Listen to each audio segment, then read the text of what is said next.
Greetings to you all. This is Anusha. I'm working as an assistant professor in Vignan Snidula from IT department.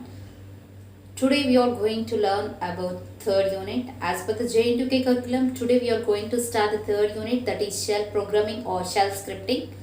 In first and second units, we learn about the introduction part of the Unix operating system and Unix file systems.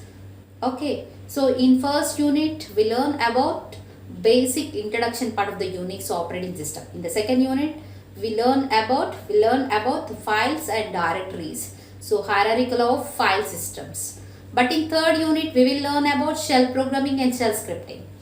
Let's see the syllabus of the third unit. Here the first topic is using shell. So in this we will learn about the shell and shell scripting. Next one is command line structure. It means basic structure of command. Next one is meta characters. So meta characters means what are the special characters we are taking in the Unix shell prompt. Next one is creating a new command. So in this we learn about how to create a script file and how to set your executable permissions to the script file. So next, command arguments and parameters. What are the parameters and arguments we are taking along with the command name and in the shell prompts. Okay, next one is program output as an argument. It means how you will run your script file.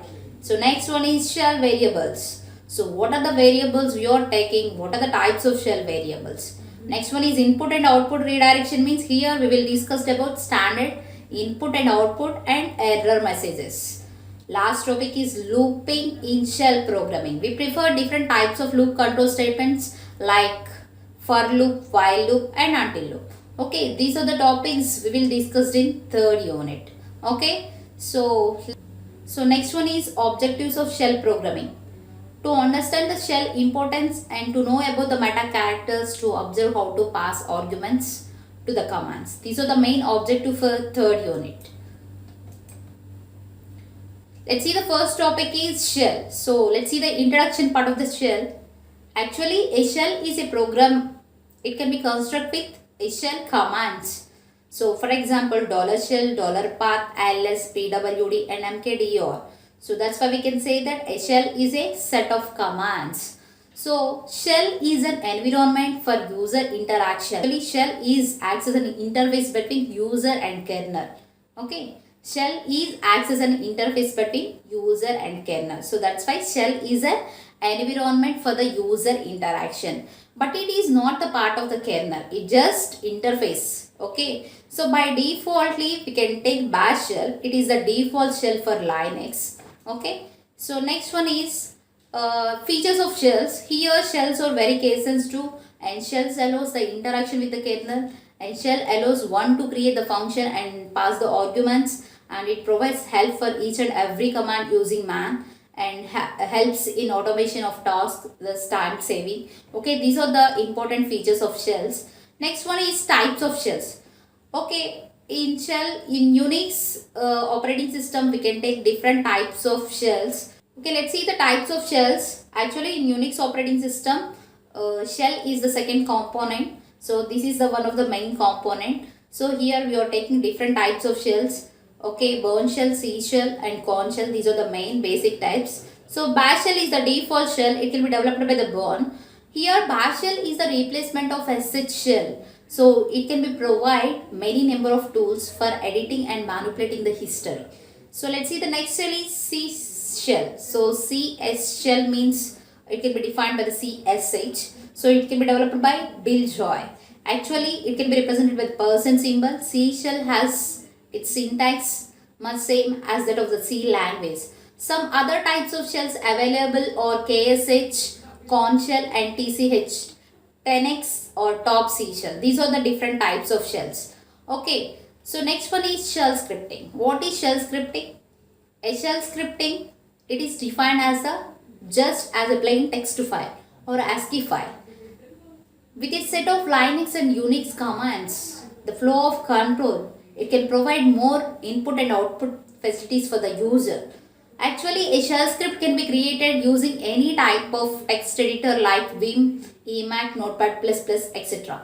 So, how you can create a script? So by using different types of text editors, we can create a script file. So what are the text editors we are using for creating a script file? Vim editor, Emacs editor, Notepad++ editor and VA editor. So these are the different types of text editors. So next one is, let's see the features of shell scripting. Here the shell script allows the use of variables. After that, here shell scripts are interpreted directly. These are not compiled as C and C++ codes. Here shells provides many features including loop constructs and arrays and variables and branches and functions. It also provides logic with other utilities like pipelining and redirection, etc. The shell allows file and directory management features. These are the different types of features we are taking in shell scripting. Now let's see the example of shell scripting. Let's see this picture. So here slash hash bin slash forward slash bash, it can be defined in which shell it will be used to run the script. Next one is hash represent for commands. Here commands can be made by using hash symbol in a script. Next, ch plus x script.sh. So to tell the Linux that is file is executable. Next, dot forward slash script.sh to execute the script by using this command.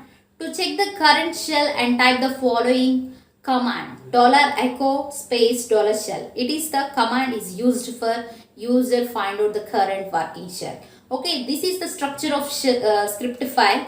So next one is advantages of shell scripting. Here shell script is much quicker than programming in any other languages. This is the main advantage. After that, to automate the frequently performed task and easy to understand and easy to use. Non-geek can also modify the script. These are the 3 advantages of shell scripting. Next one is disadvantage of shell scripting. Here the process is slow execution speed. Here we're prone to costly errors. Next, we can get some compatibility problems. These are the disadvantages of shell scripting. So next topic is command line structure. So this is the second topic in third unit. So actually command line structures means a command is a program that tells the unique system to perform some action. So that is the command line structure. So the following structure of the command is to actually command consists of command name and options and argument. So the basic syntax of command is command name space, option space, arguments. So let's see the basic syntax for command. So command name, options and arguments. So here we are taking options and arguments along with the command name. Okay, let's see the options. Here options are generally preceded by the hyphen symbol, and for the most commands more than one option can be used as follows. Let's see the syntax: command space option 1, option 2, option 3. Here we are taking more number of options along with the command name. Let's see this example: ls hyphen a hyphen l hyphen r. So ls is the command name, hyphen a hyphen l hyphen r are the different types of options. Okay, this is the example for command consists of a command name and options. Let's see the another example. A command consists of only command name. So $date is one of the example and $who is another example. So in these two examples just we take command name. So actually a command consists of only command name. Here we cannot take any other options and here we cannot take any arguments and parameters. Okay, so let's see the another option requirements parameters. Here some of the commands have options require parameters. So options requiring parameters as usually specified but separately. Let's see this example: lpor-p printer 3 hash 25. So here hash is the parameter. It can be represented as the parameter. So we can also group more than one command by using parenthesis. Parenthesis is also one of the parameter. So let's see this example. So date, who, these two commands specified in the same line. So that's why these two commands will be separated by semicolon symbol. So first suppose I can group these two commands, then we are using parenthesis symbol. So what is the purpose of parenthesis symbol? When you can group more than one command at the time you are using parenthesis symbol. Next one is options requiring parameters, and here we can use the pipe symbol, And why we are using pipe symbol means here pipe symbol to give the output of one command as the input of another command. Let's see this example: date, who, and we. These are the three commands we are taking in the same line. Each and every command will be separated by the semicolon. Here date and who are separated by semicolon, but after that who and we command will be separated by pipe symbol. So here I combine the two commands, that is date and who. So that's why after executing these two commands I can get the output is the combination of output is date and who. After that the give what I get that output from date and who commands, that output will be given to the input of another command. So the output of date and who command will be given as the input of v command. That's why it can be separated by the pipe symbol. So next one is ampersand. So this is also one of the parameter. We can also use the ampersand as the command terminator. So here this command prints today the date is 2 times with the time gap of 5 seconds. So let's see this example here: sleep 5, date and date. Here the date command is specified more than one in the same line. Okay, that's why when you are using the same command more than once in the same line, then it can be separated by ampersand symbol. Here sleep 5 denotes the date command specified in 2 times. The first date command executed with the time gap of 5 seconds. Next date command will be executed. So this is the ampersand. Next, see the next topic is meta characters. In Unix operating system, we already have consist of. Let's see the next topic is meta characters. Actually, Unix operating system consists 255 characters. In the 255, just we recommend only 14 characters. So in that 14 characters, we recommend alphanumeric, hyphen and dollar and some underscore characters. So along with these characters, we are taking some special characters. So that special characters will be called as the meta characters. Here the meta characters or the special characters used in the Unix. These characters are interpreted by the shell without passing them to the commands. Okay, let's see some of the special characters and meta characters. So let's take the first one is greater than. So greater than symbol is used for the output redirection. Double greater than is used for output redirection with append. Next, less than for input redirection. Double less than for input redirection. And asterisk symbol is used for file name wildcard. It is used for match the multiple characters. Next, rectangular braces is used for it is a file name wildcard used to match the single character specific character. So question mark is used for match the single character in a file. Next one is semicolon multiple commands. CMD is used for command substitution. So these are the different types of meta characters we are taking in the Unix operating system. Meta characters one by one. Although there are the number of meta characters, some of them are mostly used. They are asterisk and question mark and rectangular braces and hyphen symbol. Let's see the first character is asterisk. This character is used to match the multiple characters. Okay, so let's see this example: ls space c star. So this command it displays all the files and subdirectories whose name starting with C. So this is the purpose of asterisk.